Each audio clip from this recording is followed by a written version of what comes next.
주일 예배 시간을 통해서 우리는 산상수훈의 말씀을 묵상하고 있습니다. 예수님께서 산상수훈의 말씀을 예수님을 따르는 제자들에게 주신 이유는 이 세상의 문화, 세상의 가치관을 따르는 사람들과 예수님을 따르는 사람들은 다르다 하는 것입니다. 그래서 다른 삶을 살라고 산상수훈의 말씀을 주셨어요. 그러나 예수님 당시의 제자들 또한 예수님의 이 산상수훈의 말씀을 들으면서 그들은 충격적이었습니다. 그리고 큰 도전을 받았어요. 어떻게 이게 가능하지? 이런 도전을 받았습니다. 우리 또한 산상수훈의 말씀을 읽으면서 쉽게 네 예수님 저도 그렇게 살겠습니다, 이렇게 쉽게 대답하기가 어렵습니다. 왜 그럴까요? 그 첫 번째 이유는 우리 안에 죄의 지배력이 크기 때문입니다. 이 땅의 모든 인류는 머리부터 발끝까지 죄로 가득 차 있습니다. 겉으로는 선해 보이지만 우리 안에 선한 것이 없어요. 그래서 예수님의 말씀은 우리의 깊은 내면을 찌르고 고통스럽게 합니다. 죄로 얼룩진 모습을 적나라하게 드러내기 때문에 네, 예수님 그렇게 살겠습니다, 쉽게 대답하기 어렵습니다. 두 번째 이유는 예수님의 말씀대로 살 수 없다고 쉽게 포기하고 싶은 우리 마음이 있기 때문입니다. 산상수훈을 읽으면서 이게 정말 가능할까? 질문이 떠올라요. 그리고 무력해집니다. 많은 분들은 좋은 말씀이긴 하지만 현실에서는 불가능해, 지레 포기합니다. 그렇다면 산상수훈의 말씀은 우리의 삶에 정말로 실제로 불가능한 말씀인가? 성경의 답은 가능하다는 거예요. 순종할 수 있다는 거예요. 산상수훈의 말씀을 예수님이 주신 이유는 우리를 하나님의 자녀답게, 예수님의 제자답게 살라고 주셨습니다. 이 말씀을 통해서 우리의 영혼을 하나님 나라로 이끌고 우리의 거룩한 가정을 지키고 교회와 성도가 이 땅에서 소금과 빛으로 살아낼 수 있다, 그 길을 보여주신 것이 산상수훈의 말씀입니다. 우리의 힘으로는 불가능하지만 우리 안에 계시는 성령님을 통해서 하나님은 이 일을 행하시는 줄 믿습니다. 그래서 이 산상수훈의 말씀은 거룩으로 우리를 이끄시는 말씀이에요. 하나님께서 이스라엘 백성들을 애굽의 종으로 있던, 노예로 있던 그들을 건져내시면서 이렇게 말씀하셨습니다. 내가 거룩하니 너희도 거룩하니라. 내가 거룩하니 너희도 거룩하니라. 오늘 산상수훈을 통해서 예수님이 동일한 말씀을 하고 계신 거예요. 내가 거룩하니 너희도 거룩하니라. 저와 여러분은 거룩한 삶으로 부름을 받았습니다. 이 거룩은 우리의 결단과 의지가 아니라 우리 안에 계시는 성령님의 도우심으로 가능한 줄 믿습니다. 예수를 구주와 주님 삼을 때 하나님은 우리에게 약속하셨어요. 성령을 선물로 주셔서 그 성령께서 우리를 예수 닮도록, 예수님을 닮아 예수님의 형상이 회복될 수 있도록 우리를 도우신다 약속하셨습니다. 오늘 우리가 이 말씀을 대하면서 그 동일한 마음, 그 자세를 가지고 오늘 말씀을 묵상하기를 원합니다. 오늘 성경은 예수님께서 성적인 거룩을 요구하시는 내용입니다. 어떻게 우리가 하나님 앞에서 거룩한 삶, 특별히 성적인 거룩을 이루며 살 수 있는가? 그 첫 번째는 성적 거룩은 내면의 순결에서 시작된다고 말씀하세요. 본문 28절의 말씀인데요. 나는 너에게 이르노니 음욕을 품고 여자를 보는 자마다 마음에 이미 간음하였느니라. 10계명 중에 7번째 계명이 간음하지 말라는 말씀이죠. 간음이란 부부 사이 외에 다른 이성과 성적 관계를 맺는 것을 말합니다. 결혼 전의 성적 관계나 결혼 이후 남편이나 아내 이외에 다른 남성이나 여성과 성적 관계를 가지는 것을 간음이라고 합니다. 오늘 예수님께서는 이 7계명 간음하지 말라는 이 말씀이 어떤 뜻인가, 어떤 의미를 가지고 있는지를 말씀해 주시는 거예요. 그것은 단순히 행동으로 행위적인 간음만 간음이 아니고 마음으로 음욕을 품는 것도 간음이라는 거예요. 죄의 시작은 마음에서 시작합니다. 행동하기 이전에 사람은 먼저 마음으로 죄를 짓는 것이죠. 제자 훈련하면서 이 마태복음 5장에 이 여자를 보는 자마다 마음에 이미 간음하였다, 이 말씀을 순결이라는 주제를 가지고 훈련을 하게 됩니다. 이제 훈련을 하는 중에 이제 훈련생이 질문을 하는 거예요. 목사님, 아니 어떻게 지나가는 예쁜 여자를 보고 안 쳐다볼 수 있습니까? 그럼 그것도 죄입니까? 이제 이렇게 물으시는 거예요. 그러니까 옆에 있던 훈련생이 답을 하셨어요. 뭐라고 답하셨냐면, 한 번 쳐다보는 건 괜찮대요. 그건 자연스러운데 다시 돌아보고 쳐다보는 건 죄다. 저와 다 그렇게 웃었습니다. 저희도. 여러분, 오늘 본문에서 음욕을 품고라고 말씀하세요. 마음으로 음욕을 품고. 이 헬라어의 형태를 보면 부정사로 쓰였는데 이건 어떤 의미를 가지냐면 음욕을 위해 그런 뜻이에요. 음욕을 위해. 한 번을 보든 두 번을 보든 세 번을 보든 그 사람을 볼 때 내가 음탕한 마음을 가지고 음욕을 위해 쳐다봤다면 그것은 죄라는 거예요. 이 본다라는 단어도 이 문법적으로 보면 현재 능동태 분사 형태로 쓰였습니다. 굳이 제가 이 문법을 이야기하는 것은 이 의미를 설명하려고 그래요. 현재 분사라는 것은 한 번 행동이 아니라 반복적인 행동을 말해요. 그러니까 계속해서 보는 거예요. 그런 마음을 가지고. 능동태라는 건 뭡니까?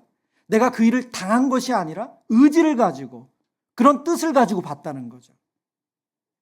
음욕을 품는 마음으로 이성을 바라보았다면 그것은 마음의 죄, 간음이라는 거예요. 창세기 39장에서 예수님이 오늘 말씀하신 이 본문의 아주 실제적인 사례를 우리는 발견하게 됩니다. 애굽에 요셉이 종으로 팔려갔어요. 보디발의 종이 됩니다. 보디발의 아내는 요셉을 성적으로 유혹하죠. 우리가 이 본문을 볼 때 우리의 관점은 요셉의 관점에서 대부분 성경을 봤어요. 그래서 요셉이 어떻게 단호하게 이 유혹을 거절했는가, 그렇게 본문을 보았는데 보디발의 아내의 관점에서 이 본문을 보죠. 율법적으로 보면 보디발의 아내와 요셉은 아무 일도 하지 않았어요. 그렇죠? 요셉이 도망쳤기 때문에 그들 사이엔 잠자리가 일어나지 않았습니다. 아무 일도 생기지 않았어요. 그러면 보디발의 아내는 아무 죄를 안 지은 것인가요? 보디발의 아내는 이 보디발에게 떳떳합니까? 창세기 39장 7절의 말씀입니다. 그 후에 그 주인의 아내가 요셉에게 눈짓하다가 동침하기를 청하니 그랬습니다. 이 눈짓하다가라는 이 히브리어의 의미를 직역을 하면 눈길을 들어라는 의미예요. 눈길을 들어. 음욕의 대상으로 요셉을 계속해서 봤다는 거예요. 음탕한 마음을 가지고 호시탐탐 요셉과 그런 성적인 관계를 맺고자 계속해서 보았다는 거예요. 오늘 예수님의 말씀을 기준 삼아 본다면 보디발의 아내는 이미 간음을 한 거죠. 음욕의 대상으로 요셉을 계속 바라보고 있다가 기회를 만들어서 요셉과 잠자리를 하기 원했던 것입니다. 요셉의 단호한 거절로 실행에 옮겨지진 않았지만 그녀는 이미 간음을 했어요. 우리나라는 2015년 2월 26일에 헌법재판소의 결정으로 간통죄가 폐지되었습니다.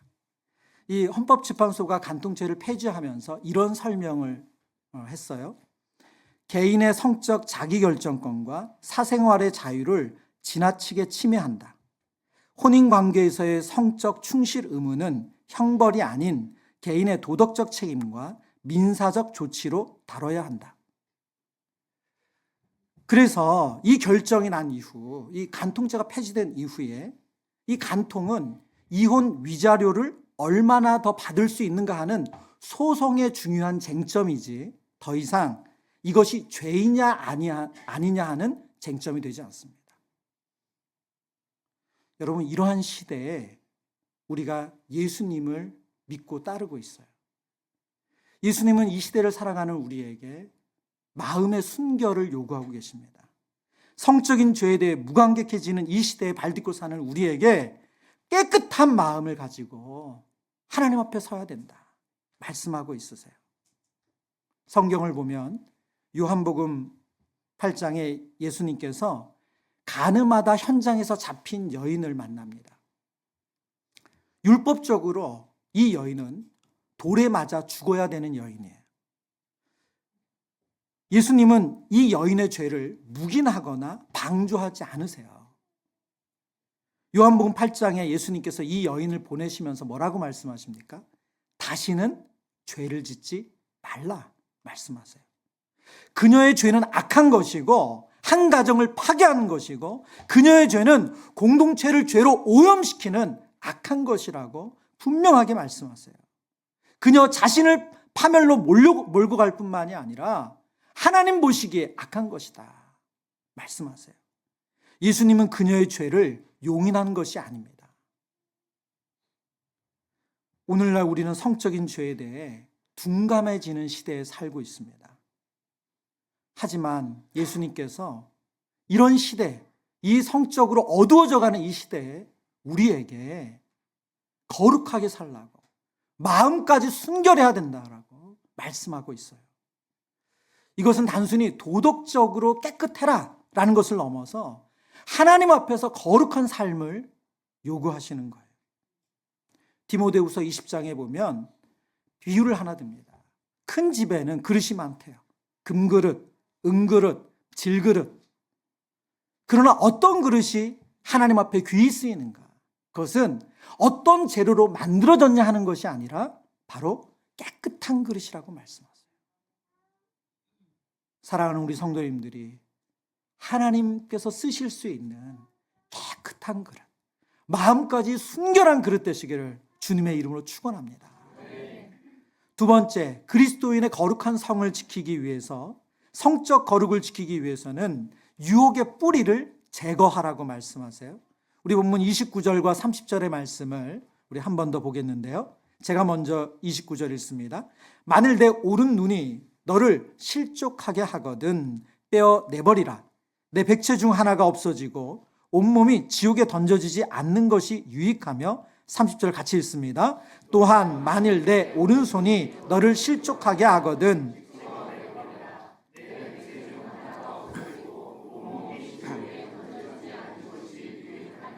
아멘.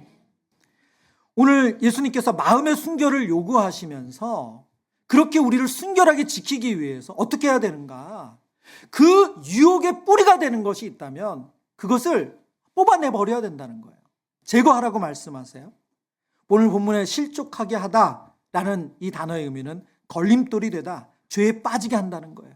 우리를 걸려 넘어지게 하고 죄에 빠지게 하는 그 통로가 되는 것이 있다. 그 유혹의 뿌리가 되는 것이 있다. 그렇다고 한다면 그것을 과감하게 제거해야 된다는 거예요. 여러분, 오늘 이 말씀이 상당히 무서운 말씀 아닙니까?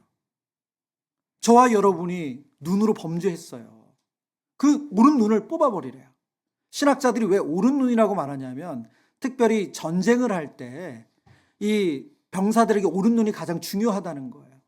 그래서 예를 들어서 어느 쪽 눈을 빼겠냐고 했을 때는 자신이 덜 손해보는 건 왼쪽 눈이라는 거예요. 잘 사용하고 가장 편한 그 눈을 빼어버리라는 거죠. 오른손도 똑같은 의미입니다. 그러면 우리는 이 말씀을 들으면서 그런 생각을 하게 돼요. 과연 어떻게 이렇게 하고 살 수 있는가? 이 말씀이 적용이 가능한가? 물론 이 말씀은 문자적으로 적용하라고 주신 말씀은 아니에요. 이 말씀 속에서 예수님은 과장을 하셨어요. 그만큼 죄의 뿌리를 뽑아내야 돼. 그만큼 중요하다라는 과장을 하신 겁니다. 왜 그럴까요? 여러분, 눈 하나 뽑아내면 더 이상 죄 안 지을까요? 그럼 또 나머지 눈으로 죄를 지으면 어떻게 해요? 우리가 앞서 살핀 것처럼 죄는 마음에서부터 시작돼요. 눈을 뽑는다고 죄가 사라지는 것은 아니에요. 한 팔을 잘라낸다고 더 이상 죄를 안 짓는 건 아니에요. 그만큼 죄가 심각하고 무섭기 때문에 그런 마음으로 죄의 유혹을 제거해야 된다고 말씀하시는 거죠. 뿐만 아니라 오늘 예수님의 이 말씀을 통해서 특별히 성적인 죄가 어떻게 우리가 범하게 되는지 두 가지의 통로를 보여줍니다. 첫 번째는 눈이고 두 번째는 손으로 짓는 것이죠. 성경 인물 중에 가장 존경받는 인물, 아마 많은 성도님들께 물어보면 그 중에 월등하게 다윗이라는 인물이 등장할 거예요.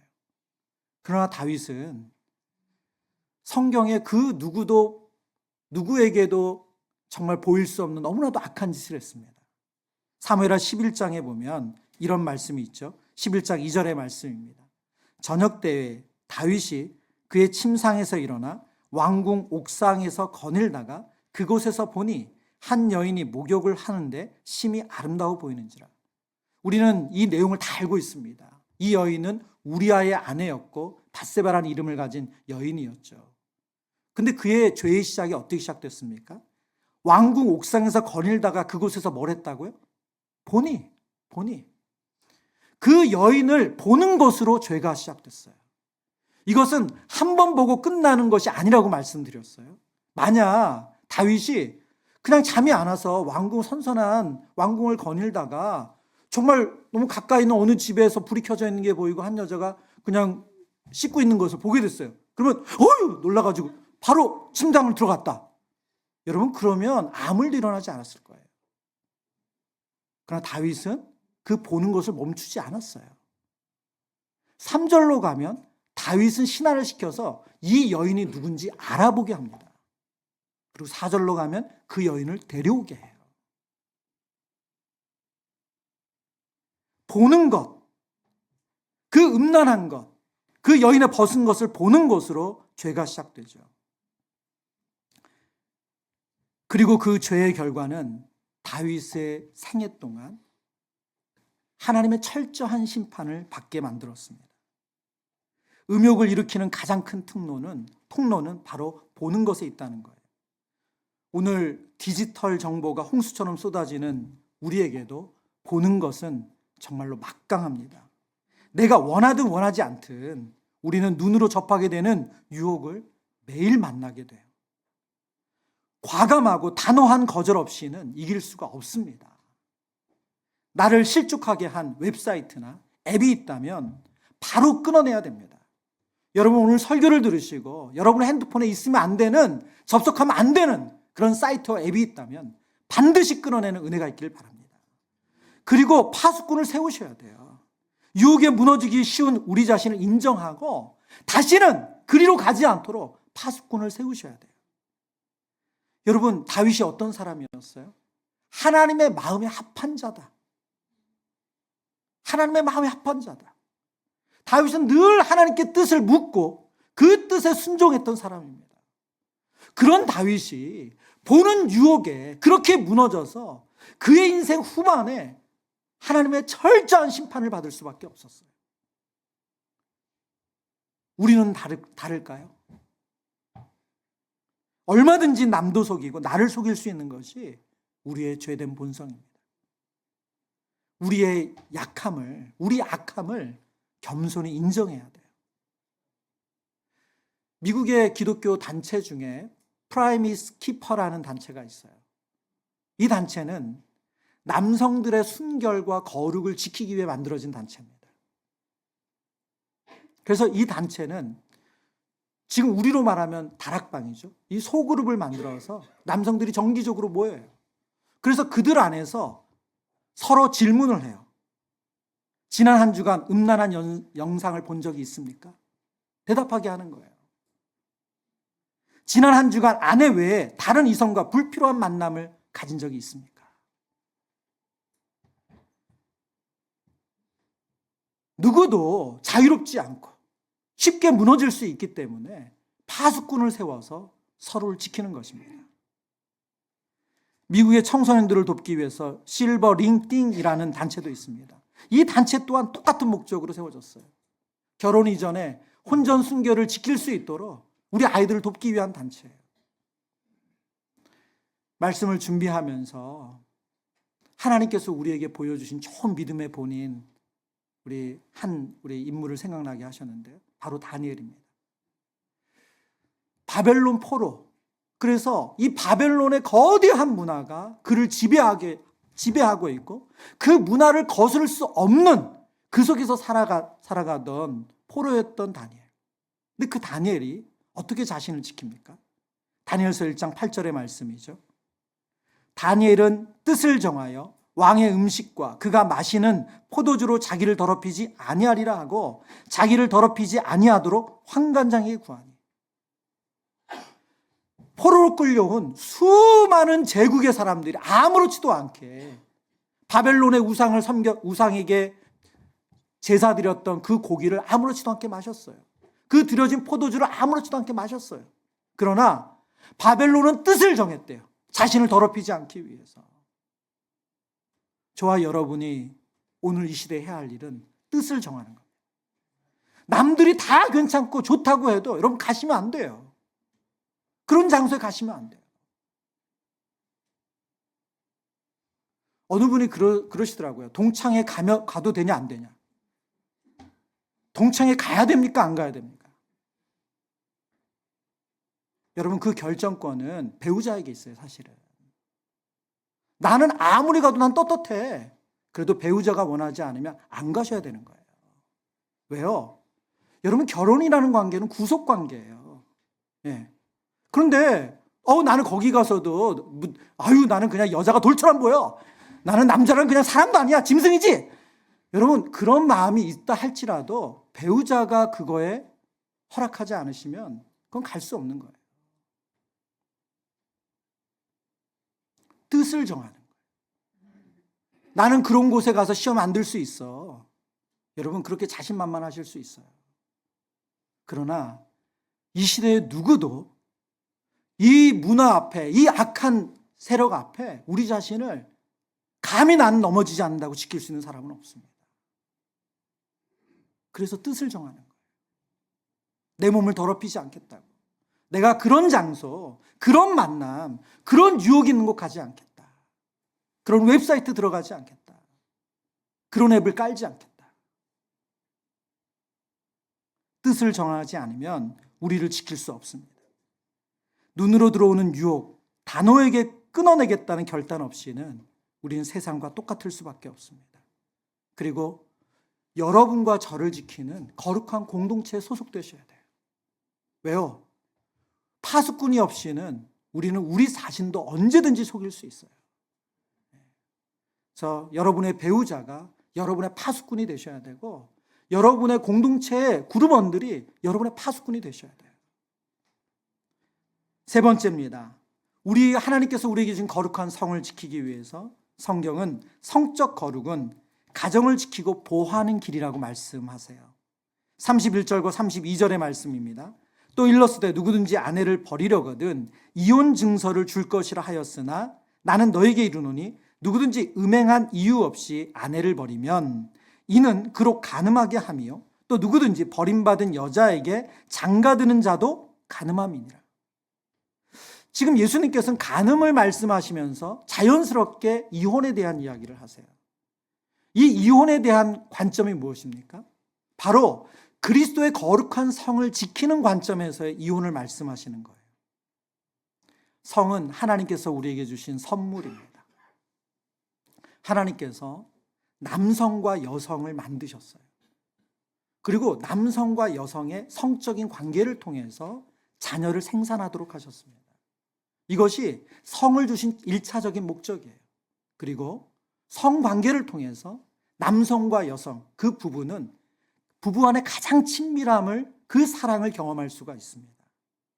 그런데 예수님 당시에 하나님께서 제정하신 이 결혼의 목적, 이 성의 목적과 다르게 그 결혼의 목적을 비웃듯 이혼하는 일들이 많았다고 해요. 신명기 24장에 보면 이혼에 대한 규정이 나오는데 그 규정을 그들이 편리한 대로 해석을 해서 이혼을 일삼았던 겁니다. 우리 32절의 말씀, 예수님의 말씀을 다시 한번 보죠. 같이 읽습니다. 나는 너에게 이르노니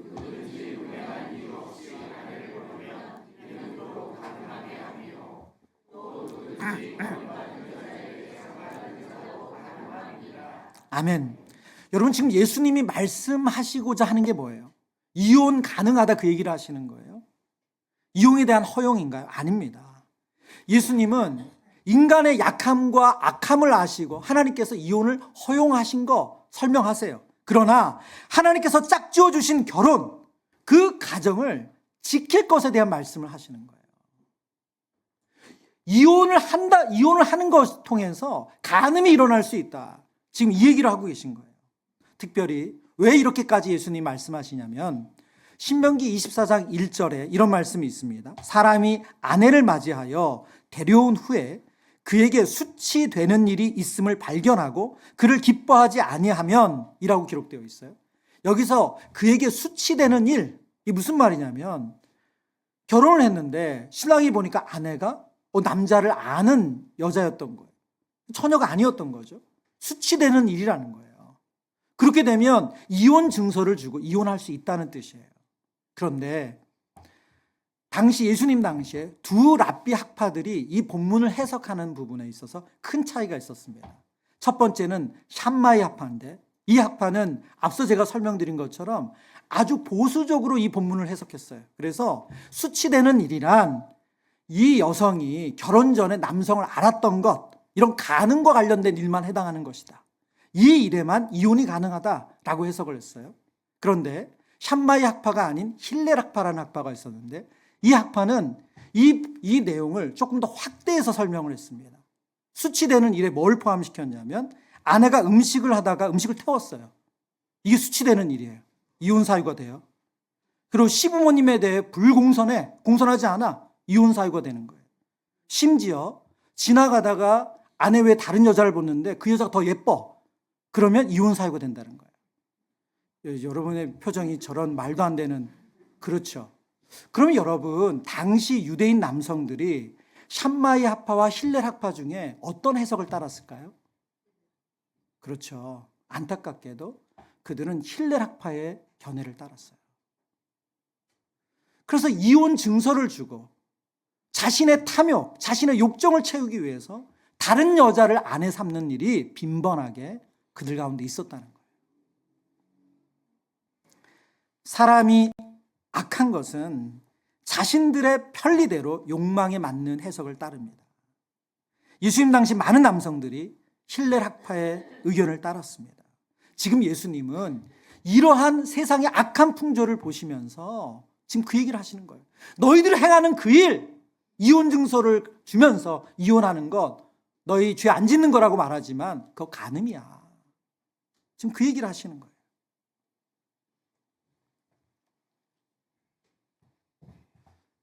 성경을 보면 성에 대해서 구체적으로 이러이러한 죄를 짓지 말라고 말씀하시는 내용이 있습니다. 특별히 레위기 18장에 가면 구체적인 항목들이 열거가 돼요. 여러분 성경 읽기 잘하고 계시죠? 예, 이제 레위기를 이제 곧 읽으실 텐데 여러분 이 레위기 18장에는 4가지 그룹으로 나눠서 성에 대해서 아주 구체적으로 이런 성적인 행위 하지 말라고 말씀하세요. 첫 번째는 근친상간하지 마라. 아주 명확하게 그 대상을 지목하면서 말씀하세요. 두 번째는 간음하지 마라. 세 번째는 동성 간의 성적 관계를 하지 마라. 네 번째는 짐승과 성적 관계를 하지 말라. 여러분 왜 하나님께서 애굽에 400년 동안 종으로 살고 노예로 살던 이스라엘 백성들에게 이런 구체적인 성적인 관계에 대한 명령을 하셨을까요? 애굽의 성문화가 근친상간이었고 간음이 자연스러웠고 동성애가 유행했고 심지어 짐승과도 성적인 관계를 맺는 일이 있었기 때문이에요. 수년 전 이 동성애에 대해서 강의를 하시는 전문가의 특강을 들은 시간이 있었습니다. 놀라운 것은 레위기 18장에서 하나님께서 하지 말라는 그 모든 일이 이 땅에서 이루어지고 있고 그것은 먼 나라 이웃 나라 얘기가 아니라 우리나라에서 이루어지고 있다는 거예요. 오늘 우리가 이 성적 순결에 대한 말씀을 들으면서 그러나 우리가 하나님 앞에 가져야 될 태도가 하나 있습니다. 예수님께서 간음한 여인을 대했던 자세예요. 너희 중에 죄 없는 자가 먼저 돌로 치라. 그 다음 어떻게 됩니까? 그들 중에 누구도 먼저 돌로 던지지 못한 것처럼 우리 또한 오늘 이 말씀을 가지고 누군가를 정죄하고 판단하는 도구로 사용한다면 그것은 합당하지 않습니다. 정죄와 판단은 우리의 몫이 아니에요. 산상수훈의 마음의 순결을 통해서 거룩한 삶을 살라고 하나님께서 우리에게 요구하시는 것은 저와 여러분을 향해서 우리의 거룩이 회복되기를 원하시는 하나님의 뜻인 줄 믿습니다. 말씀을 이제 마치려고 하는데요. 어린 시절에 제 기억에 등화관제라는 게 있었어요. 예, 등화관제 들어보셨나요? 이 적의 공습, 이제 적 비행기나 헬기가 지나갈 때 이 마을이 있다는 것을 드러내지 않기 위해서 모든 불빛을 차단하는 것이 등화관제죠. 그래서 다 소등하고, 그 다음에 이런 창문 같은 데는 지금 우리가 커튼이 있는 것처럼 당시 커튼이 없던 데는 막 이불 같은 걸로 딱 해서 빛이 새어나지 않게 하는 게 등화관제였습니다. 여러분, 어둠이 짙으면 아무리 작은 빛도 멀리서 그 하늘 위에 높은 곳에서도 보인다는 거예요. 그래서 그 불빛을 가리는 거잖아요. 그러면 여러분, 이것을 역으로 생각한다면 무엇입니까? 영적으로 이 어두운 시대에, 영적으로 이렇게 혼탁한 시대에 저와 여러분이 마음의 순결을 지키고 하나님의 뜻에 맞는 거룩한 가정을 세워가는 것은 빛이 되고 능력이 되는 줄 믿습니다. 그래서 오늘 성경은 우리에게 요구하세요. 데살로니가전서 4장의 말씀인데요, 우리 같이 소리내서 읽겠습니다. 같이 읽습니다. 하나님의 뜻은 이것이니 너희의 거룩함이라. 곧 음란을 버리고 각각 거룩함과 존귀함으로 자기 아내 대할 줄을 알고 하나님을 모르는 이방인과 같이 세욕을 따르지 말고. 아멘. 하나님의 뜻은 이것이니 뭐라고요? 거룩함이에요. 하나님의 뜻은 이것이니 거룩함이라. 음란을 버리는 것이래요. 우리가 마음의 순결을 회복하는 것, 거룩한 삶을 회복하는 것, 그것이 이 땅을 밝히는 빛이 되고 이 땅을 회복시키는 능력이 되는 줄 믿습니다. 여러분, 누구도 예외가 없어요. 누구도 예외가 없어요. 교회 안에서 우리 성도님들이 믿음 안에서 교제하지만 이성을 대할 때는 어떻게 해야 됩니까?